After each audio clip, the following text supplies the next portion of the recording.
देवी पुराण में मिलता है, शैलपुत्री, त्रिशूल माता, हंस और सहवाहिनी, फिर साथ में आर्या को लगा दिया गया है। एक बाद श्रीमद में मिला था। देखिए पुराण कईयो ठिबा, स्कंद भी है उसी में, क्रूम भी है, तमाम पुराण बल, लेकिन जहां पर जो मिलता है हम का बतावा थे। लेकिन ओरिजिनल अंगूठी, ओरिजिनल मुनरी गई कहाँ, यहीं से टेरी के भाव से बताओ गिलमार साहब कैसे। आए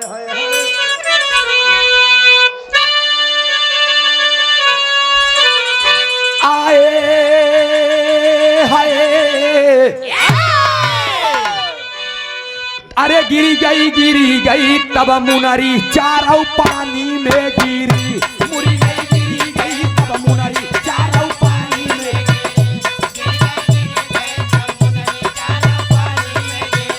सीता शकुंतला, सीता शकुंतला, सीता शकुंतला, सीता शकुंतला, सती सुलेमा रानी, मुनरी चारों पानी में गिरा।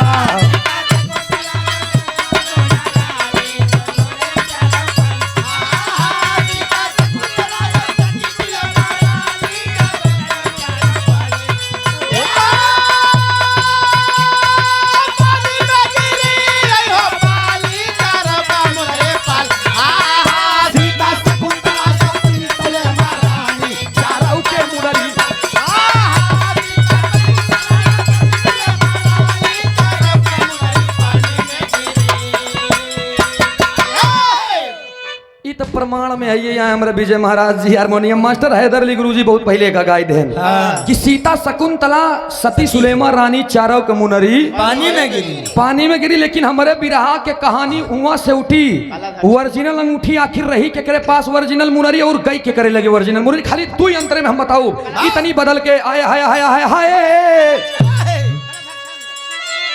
अरे ताल हम ठोक के जाएंगे, अरे ताल हम ठोक के जाएंगे, भले तुम कर लो कुछ जंजाल, ताल हम ठोक के जाएंगे, भले तुम कर लो कुछ जंजाल, ताल हम ठोक के जाएंगे।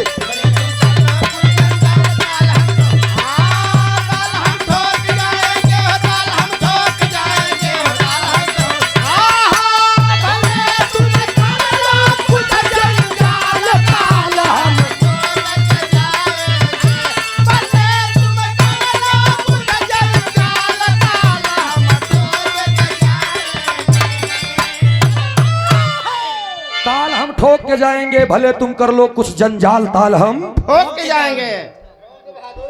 और ये आदरणीय आप सम्मानित श्री बाबूलाल उस्ताद के सुपुत्र हैं, हीरे की परख जौहरी करता है, इसे ध्यान दीजिएगा आप लोग। बहुत बहुत प्रणाम, आशीर्वाद की चाबा, फुलटा का गहरा लागत भैया से।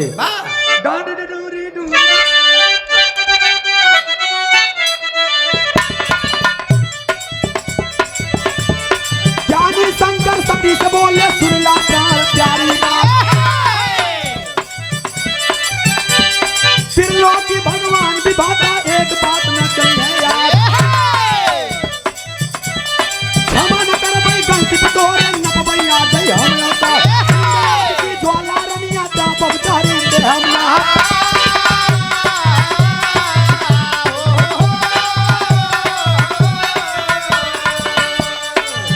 सुनाइए सुना गौरा रानी, सुनाइए सुना गौरा रानी,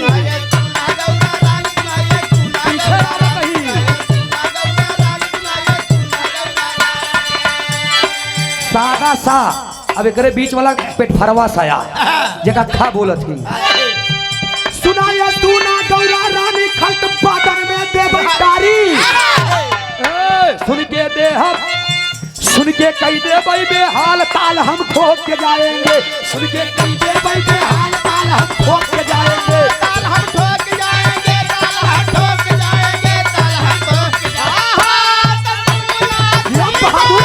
बेहाल ताल हम ठोक के जाएंगे, हम कही दे भाई बेहाल, ताल हम ठोक के जाएंगे। 500 भगवान शिव शंकर जी माई पार्वती से कहने गौरा का हाल बा? तो गौरा मुंह बट बोलबे न कर रही। जब न बोले तो शंकर जी कहन देखा गौरा मुंह फुलाए कोनो काम ना होई। कहन हमारे की आरजू है का पूरा आइडिया। कहन हम चल मृतलोक में ही देखे कि तोहार कितना भक्त हैं, कितना तोहका माने वाले। कहन कैसे चलब का देखबू तू। एकरे बाद भगवान भोलेनाथ कहन चला, लेकिन एक शर्त बा। कहन रूप बदलवाई। कहन तू बन जा गाय, हम बन जाई कसाई। ध्यान दे आप। अब गौरा बन गई गाय, शंकर जी बन गए कसाई, और दोनों जने आई गए घूमत घूमत 3 लोग 14 भुवन में घूमे दोस्त। कसाई बन के शंकर जी दौड़ाई ले भागत बचाओ बचाओ बचाओ। गैयवा कहा बचाई ले मोर भैया, कसैयवा मार डाई काट डाई कई डाई भागा जाता है। जब गाय के पुकार सुनन धीरे धीरे धीरे धीरे 3 लोग 14 भुवन में घूमें। लंका में चला गए, रावण देखे पीछे कसाई तो रावण गेट बंद कर। ना हम नरे बस के बाद इंद्रदेव सभी लौटारी गई गाय। सगतू घूमत घूमत घूमत घूमत घूमत घूमत गैयवा गई कहाँ? कहना पड़ा फिर ही भाव में लापे।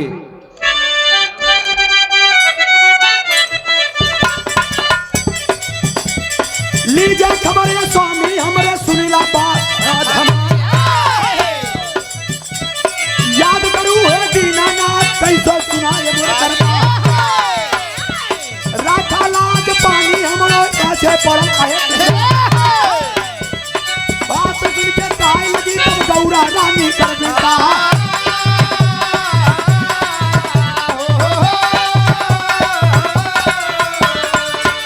माई गौरा लगनी रोवई, माई गौरा लगनी रोवई, गौरा लगनी रोवे माई, गौरा लगनी रोवे माई, गौरा लगनी रोवे माई, गौरा लगनी रोवे। पीछे चढ़ गया से उल्टा जा बम्मा पे पहुंचा। बम्मा के बाद भाई आई, काहे खातिर सीधा पड़ गया तब पा फा पा फा माँ आई। माँ के ऊपर माई गिरजा लगलिन रोवई। फिर भाई आई कैसे? माई गिरजा लगलिन रोवई, भबक के आपन छतिया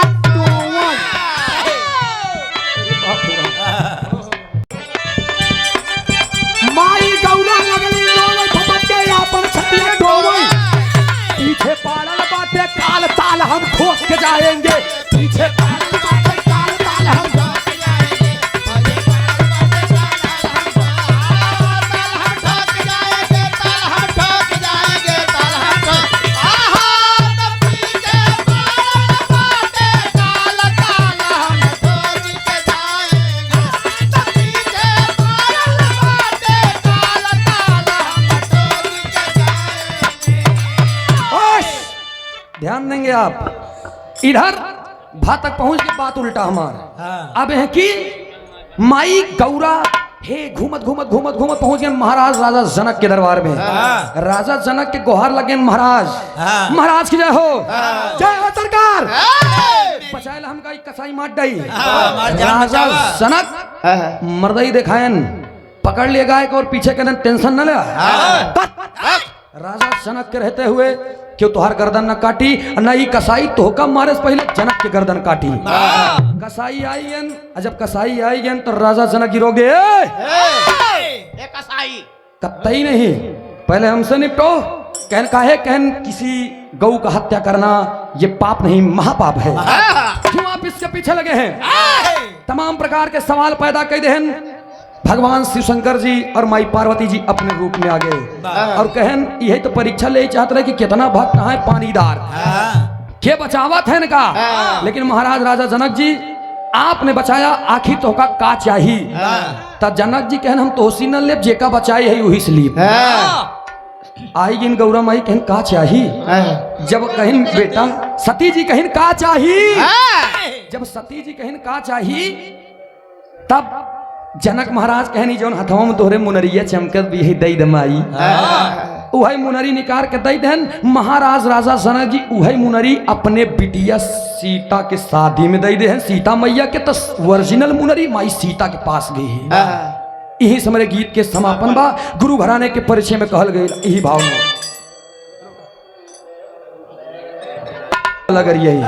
पता नहीं कहाँ ससुर लइके फंसा दे मांगता खिंगा सीधा ऐसा बोला थी आ वो लोग कहीं पता नहीं कहाँ के चुरई लइया नाश के देश कुल छनी की ते मोर भाई हमसे नगरिया हुआ 101 रुपया का पुरस्कार बहुत बहुत नमन व प्रणाम व आशीर्वाद दें हम बस कला में कामयाब रहे ध्यान रहे दोस्त एक बात मैं कहना चाहूंगा इत हमारे गीत के गीत रही हम 60 कट में इसे कहानी बताए थे अब हमारा समय देखा लागू हो तो हमारा वो अपन धरत ही भाई है हम बहुत कुछ धरब 10 से 15 मिनट के गाना ले हमार गाना कहाँ छुट्टी ध्यान दे आप 3 लाइन के 4 लाइन के भूमिका में कहल गई अब तो ध्यान दे आप अरे करके कसी कंगन कंचन कमलाधिपति कंठ के काल गति की कला की कटिकोटिन कविता कहती करजोर कहे करतार कछु और कल उसकी कृपा करुणा कहे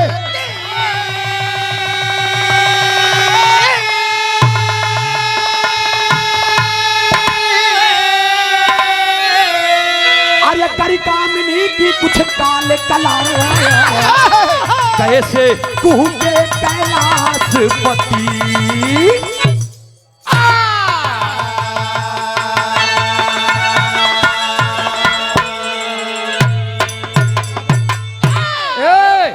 अब हमारे भूमिका में ध्यान दिया कर के कसी कंगन कंचन की कामा तुरकर कमलाधिपति कंत की काल गति की कला की कटिकोटिन कविता कहती करजोर कहे करतार कछु कलुष की कृपा करुणा कहती कर कामिनी की कुछ काल कला कैसे कहूं के कैलाशपति एक को खसरा खत्म हुई ना दिखाई मंच पे अब हेर ले तलाशी ले को हम यह उतार दे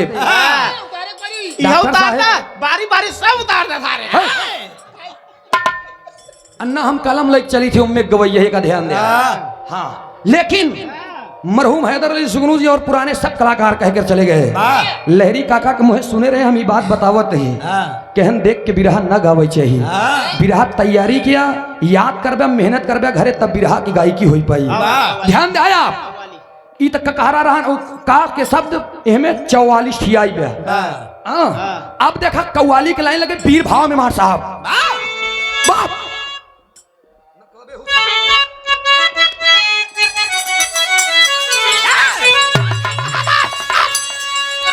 अरे नकाबे तुम्हारे नकाबे अरे नकाबे नकाबे मुसलसल उठाई जाती है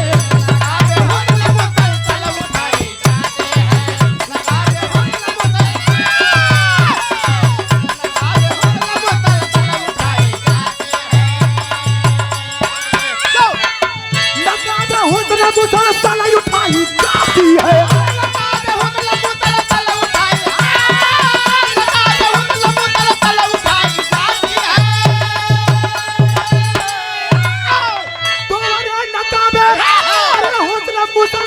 उठाई जाती है मैं तो पीता नहीं जबरन पिलाई जाती है मैं तो पीता नहीं जबरन पिलाई जाती है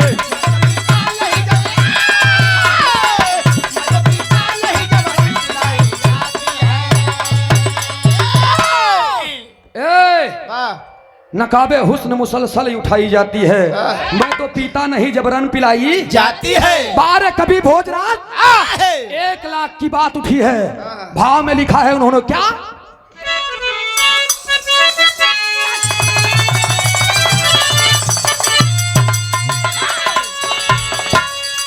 अरे मुरादे तुम्हारे मुरादे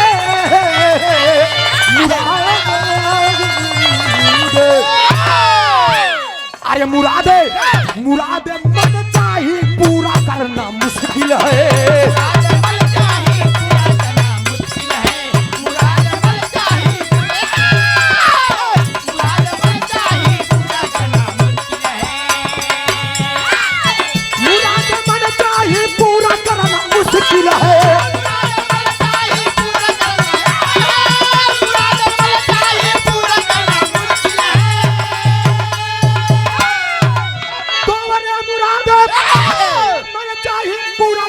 मुश्किल है फूलों पर चलोगे काट मुश्किल है। फूलों पे चलोगे कांटों पे चलना बहुत अच्छे। फूलों पे चलोगे कांटों फूलों पे चलोगे कांटों पे चलना मुश्किल है।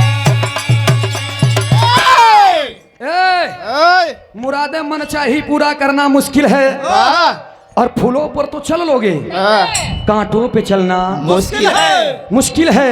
लेकिन ध्यान नहीं है आप लोग के बाद ऐसा न कैसन है इन नजम के भवने में समझ में आ जी। नमो बता दिया भैया। आवा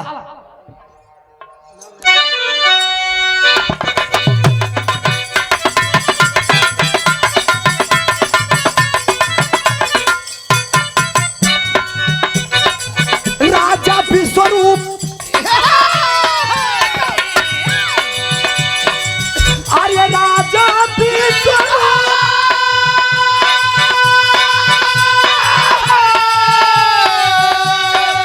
राजा विश्वरूप कैलाश पर्वत जाते हैं। राजा विश्वरूप कैलाश पर्वत जाते हैं। राह में खेलते दो बच्चे नजर आते हैं। कौन कौन? गणेश कार्तिकेय दो बच्चों की नादानी थी। खुला कर नारा से ऋषि बोले पानी थे। बड़े मन चले दोनों बच्चे आखिर कौन रहे। बड़े मन चले दोनों बच्चे आखिर कौन रहे। बात कर सुनकर कुछ देर नारद मौन रहे। और बात ही बात पर कुछ बात ऐसी होती है। बात ही बात पर कुछ बात ऐसी होती है। बात ही बात पर कुछ बात ऐसी होती है। बात ही बात पर कुछ बात ऐसी होती है। की बात ऐसी होती है।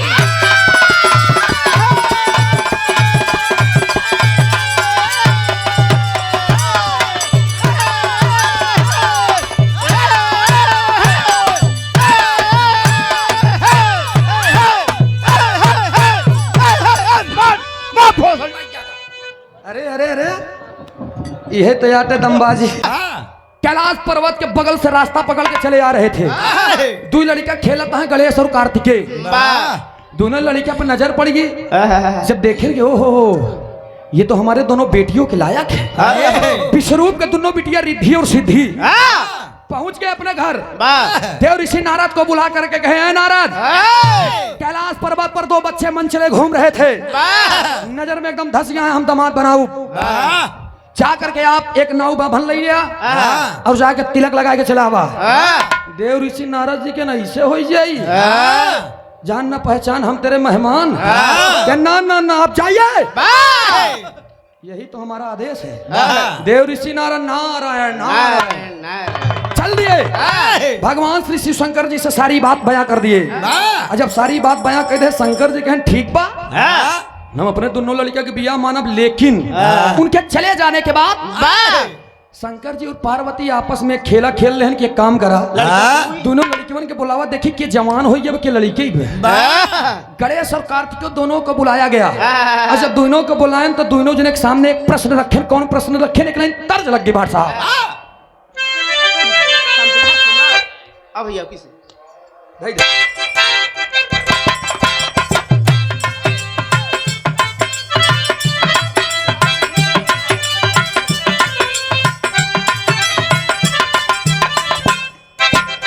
बारे मरहूम हैदर अली गुरु जी इस गीत को संवारा है उन्होंने। धीरे धीरे पौआ अरे धीरे धीरे रे अरे धीरे धीरे पौआ धारा बारी धनिया कोड़े घूंघुनावा बाजैना। धीरे धीरे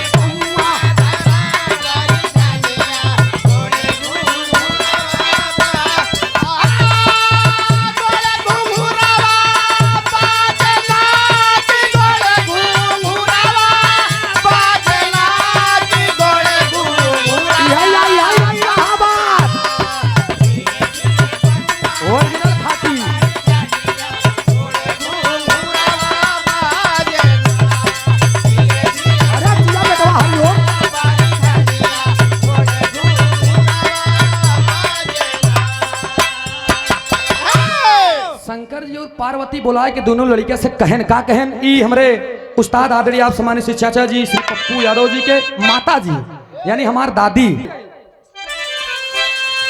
शिव शंकर जी बोले हैं बंजनवा। अरे शिव शंकर जी बोला ले बयानवा सुनी ला ला ला नवा हमारे।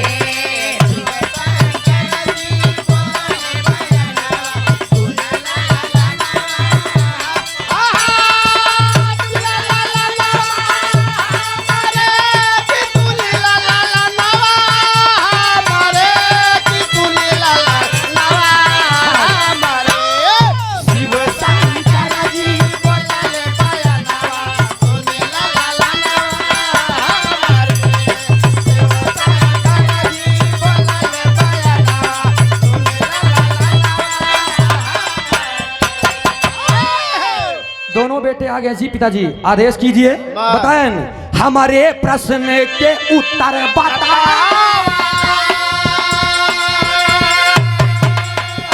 पूरे पृथ्वी के चक्कर लगा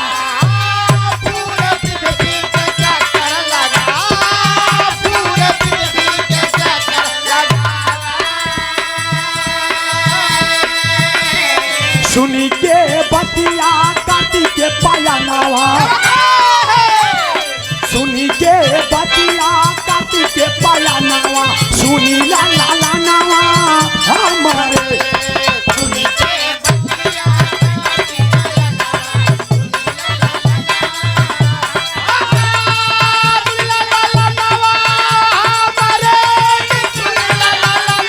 बहुत अच्छा किया।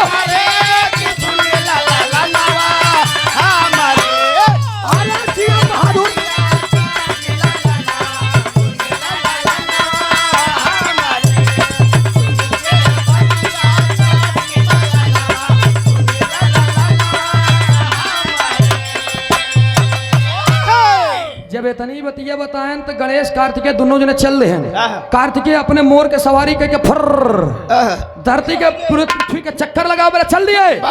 गणेश जब मूसे पे बैठे कहन रे मोरी माई जब भरे में हम जाप तब भरे में ओकर सुहाग रहता हो जाए।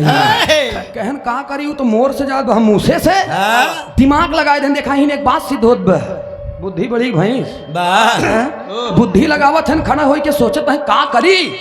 तब तक लौट के आए माई बाबू को उठाए खड़ा के दिन उठाया आप लोग। शंकर जी कहन अरे कार्तिकेय चल दिया और आप यही हो। गणेश जी कहन उठा। दोनों लोग उठ गए। अच्छा उठ गए तो मुसवा पर बैठ के दोनों माई बाप के अपने माई बाप के चक्कर लगाए के सामने आए कि उनके शेरों में सी झुका लिया। कहन प्रभु कहन कहा कहन माई से बड़ी नहीं दुनिया में देवी बा बाप से बड़ा ना कोई देवता है। तोहार दोनों जने के चक्कर लगाए ले 3 लोग 14 भुवन का चक्कर लगा लिया। माई की उपाधि धरती के बराबर और बाप की उपाधि आकाश के बराबर। जब इतना देहन तब भोले बाबा के लड़का हमार सियान हो गए चौभरवक बादऊ वाला दतवा जामी आई बे जवानी के दांत अक्किल के दांत ढेर दांत हो यही 32 में सब भरा भरा। ए भैया जब इतनी बात कहन शिव शंकर जी कहन कोई बात नहीं। कार्तिकेय हो की चला गए वो चक्कर ही लगावत है गणेश जी के बिया मान लेहन। कहन अब हम बिया गणेश के करबे। अब गणेश के दुल्हा बनाए के शिव शंकर जी चल दिए। टेरी के भाव में कहल गई रसना पंद टेरी बा।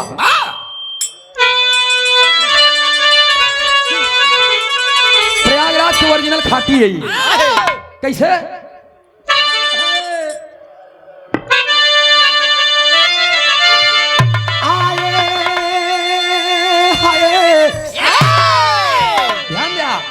आई आई सजाई घर से कैसी रचना अलग बन जाएगा।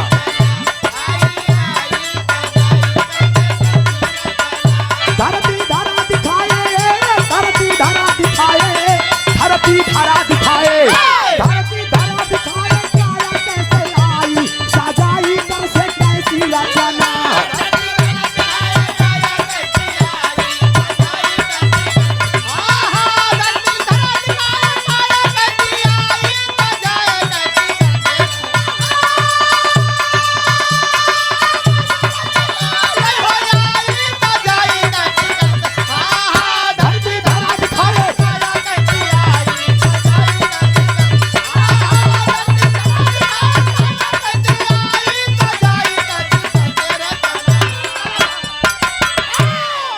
धरती धरा दिखाए काया कैसे आई सजाई कर से कैसी रचना।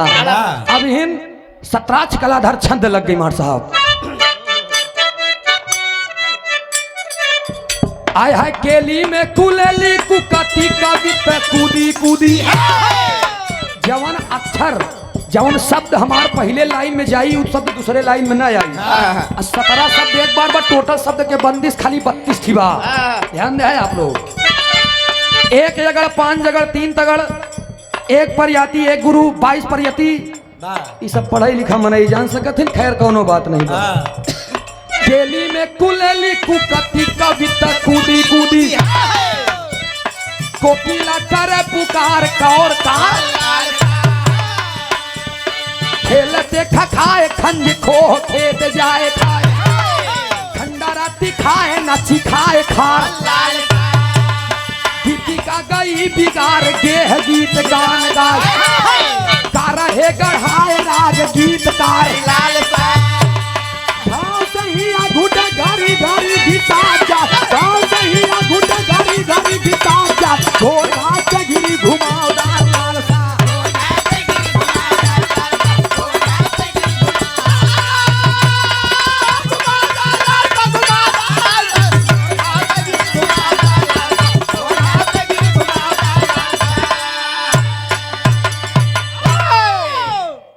केली में कुलेली कुकती कवित कूदी कूदी। कोकिला करे पुकार कौर कार लाल सा।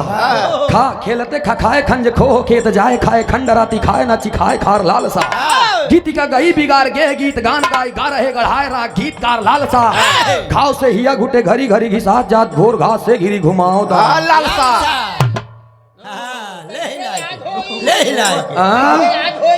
ए भैया या ध्यान दे हमार।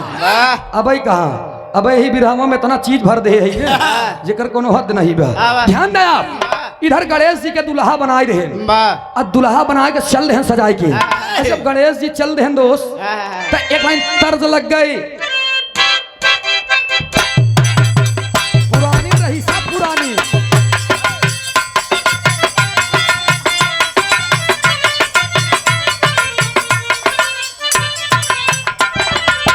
बारात पहुंच गई दुआरे। जब दुआरे बारात पहुंच गए एक लाइन तर्ज लगी। हमारे दाई माई काका दादा हरन के जमाने के काका हरन पुरान चीज जनबो करत है। तो हर काका मिला है आज। अरे होन तो हमारे काका है ये यहाँ एक दंगल नहीं बहुत दंगल गाए यही। लेकिन आय के प्रयागराज में हमारे काका हमारे मोड़े फाँत दे जन कहन बेटवा हमके का कहन तू हमार भतीज हटे। तो का दिल समानी थी हमके ठीक बा। अच्छा वो जगह एक बात रही कि हमरे काका के खिलाड़ी के हमार भाई आई है। बड़ा प्यार दुलार मिला दोस्त मंच याद बा आ जाओ। बहुत बहुत नमस्ते बा प्रणाम। लेकिन ध्यान दिया आप लोग। अरे नदिया किनारे बोवाला बजरी। कछारे वाले जाना है। अरे नदिया किनारे बोवाला बजरी। भौजी लड़ी का खेला वही डोला वही अंगूरी। भौजी लड़ी का खेला वही डोला वही अंगूरी। नदिया किनारे बोवाला बाजारी। अरे नदिया किनारे बोवाला बाजारी। भौजी लड़का पिया वही डोला वही अंगूरी। भौजी लड़का पिया वही डोला वही अंगूरी। बारे कवि भोजराज यादव जी। अरे बन के तब दुल्हा गणेश चल दिए। अरे बन के तब दुल्हा गणेश चल दिए। बिच्छू भालू संग सती पति महेश चल दिए। संग सती पति महेश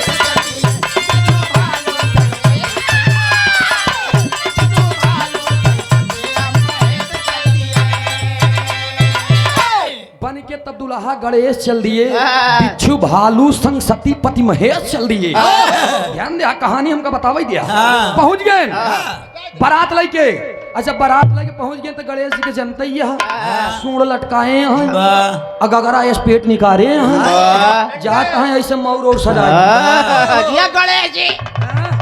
छोटा गणेश छोटा गणेश। गणेश जी चल रहे हैं। जब हुआ बारात पहुंच गई बिच्छू भालू गोजर अंदर बंदर भूत बैताल सब आला कोड़ी सब पहुंच गए लूला लंगड़ा सब लूला लंगड़ा आनहर कंजर डीटा बीटा सब पहुंच गए। और जब सब बाराती में पहुंच गए तो रिद्धि सिद्धि दुल्हन बनी है उनकर सहेली कहीं ने दीदी ए दीदी मैं जीजक देखे आई जीजक कैसे यहाँ और सहेलियन जब आइन बाहर देखे बरे तो गणेश नहीं हाथी रहन अरे मोरी अरे मोरी माई करम फुट के मोरे बहिनिया करे लगिन रोवे रिद्धि सिद्धि सहेलियन कहत यहाँ का ऐसे बात कहा यार ऐसा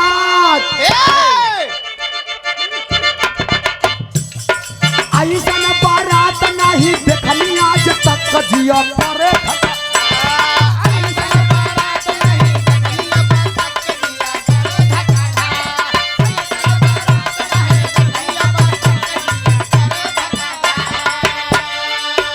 ए भैया दौड़त दौड़त जाए अपने दीदी से रोज में बताते हैं दीदी दीदी दीदी बेटा बाबा निकाला जैसे अंडा गगारा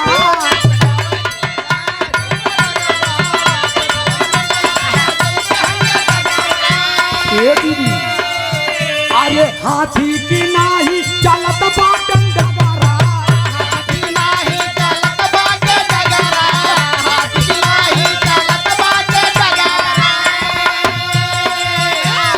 बहिनी क्या बात है मोरी दीदी शरारती जी जाहे न तो खट जिया ऐसा बारात नहीं दुनिया बात कजिया करे धकाधा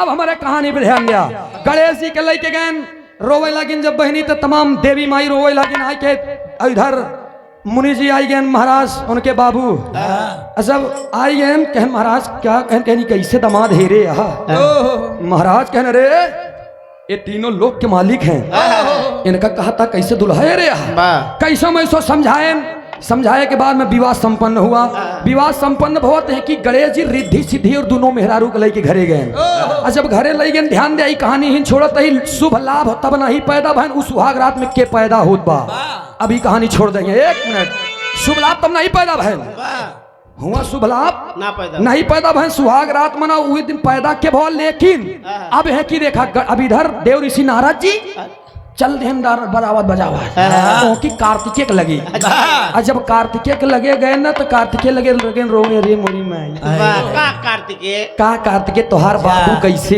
हैं तोहार घर में कदर ना है कहन का भा कहन रे बाप रे बाप पापड़ के भाव में बतावत है मर साहब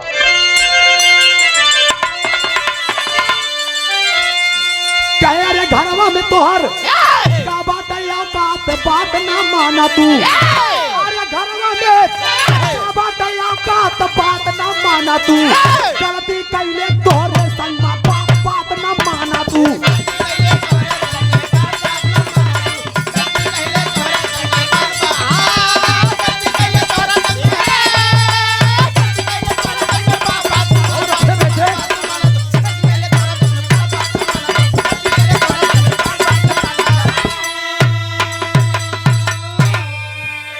घरवा में तोहार का कदरी है तोहार औकात दिखाई दे घरे में तोहरे का बाटे औकात बात ना माना तू गलती कैले संग में तोहरे माँ बाप बात ना माना तू तोहरे भाई गणेश के होई गईले साथ दू में हरारू पहले बाजत बामुना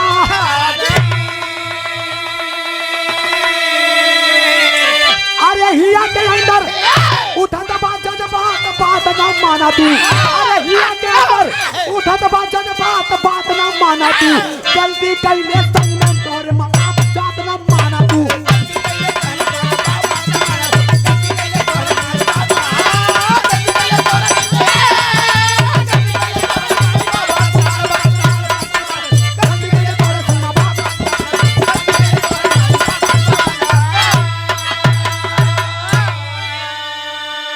गलती कैले तोहरे संग माँ बाप बात ना माना तू कार्तिकेय की बात दिल में लग गई अरे बाप रे बाप छोटका बेटवा हो चाहे बड़का बेटवा हो लेकिन हमरे भाई के तनी कदर अकेले दू मेहरारू एक बात याद रख पिताजी वहीं से प्रतिज्ञा ले रहे नारद जी याद रखा अगर गणेश के दुई मेहरारू मिली तो हमरो दुई मेहरारू मिले के चाहिए। अन्यथा हम घर पे नहीं जाएंगे। ले यही बात लग गई। कार्तिकेय वहीं से रास्ता मोड़ दे, रास्ता मोड़ के गए कहा श्री शैलम नामक पर्वत पे आंध्र प्रदेश। आल्हा के भाव में कहल गिल मार साहब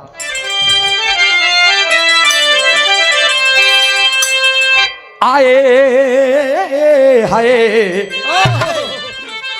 आहा हो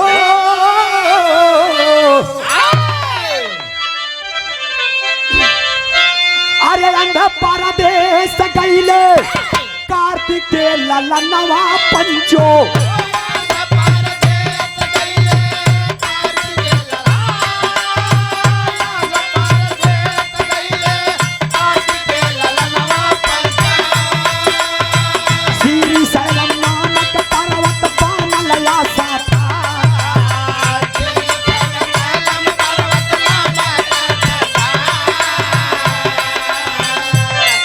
ए भैया पहुंचन आंध्र प्रदेश श्री शैलम नामक पर्वत पे कार्तिकेय बैठ गए। अच्छा बैठ गए ओकरे बाद इधर माई पार्वती के जीव छटपटाई लाग बेटवा हमारा आई नहीं अभी तक। आखिर कहाँ गया मेरा लाल कहाँ गया? शंकर जी कहन जहाँ हमारे बेटवा को बुला के लेके आवा चाहे जहाँ हो। शंकर जी कहन का करी हेरत हेरत हेरत हेरत देव ऋषि नारद जी ले गए हैं। नारद जी कहन बेटवा तो तुहार मिल जाये लेकिन शर्त बा। कहन का कहन रिद्धि सिद्धि दू जने को उनका लई आई हो कि दू जने के लई आई के कहन शिव शंकर जी गए श्री शैलम नामक पर्वत पे। जब श्री शैलम नामक पर्वत पे गए तो कार्तिकेय टाट कर कहता है पिताजी मेरे अंदर क्या गलती थी? हम हो के दुई बिया कर दे तब भाई आया अन्यथा मैं आपके द्वार पे आने वाला नहीं हूँ। कैलाश पर्वत के निवासी शंकर जी लौटियन पार्वती से कहन गौरा बहुत करे प्रयास लेकिन यही न कार्तिकेय। इधर मनावत है मार पार्वती जिद पे ठनिया लेकिन उधर देव ऋषि नारद जी उनकर जोड़ा फिट कई देन इंद्रदेव की बिटिया दुई थी देवसेना और वल्ली। देवल्ली के साथ बिया हो गया जैसे दुई लड़का पैदा भन शाखा और विशाखा। शाखा विशाखा के कौन लड़का पैदा भय यही समार कहानी समाप्त छाप में कहना। स्वामी गीतानंद संत भय अरे भुल्लुर तजे को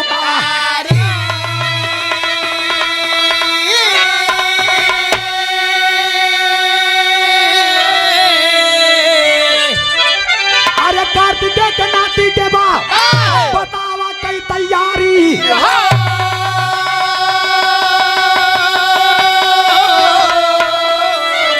सजाई कर से कैसी रचना अरे सजाई कर सके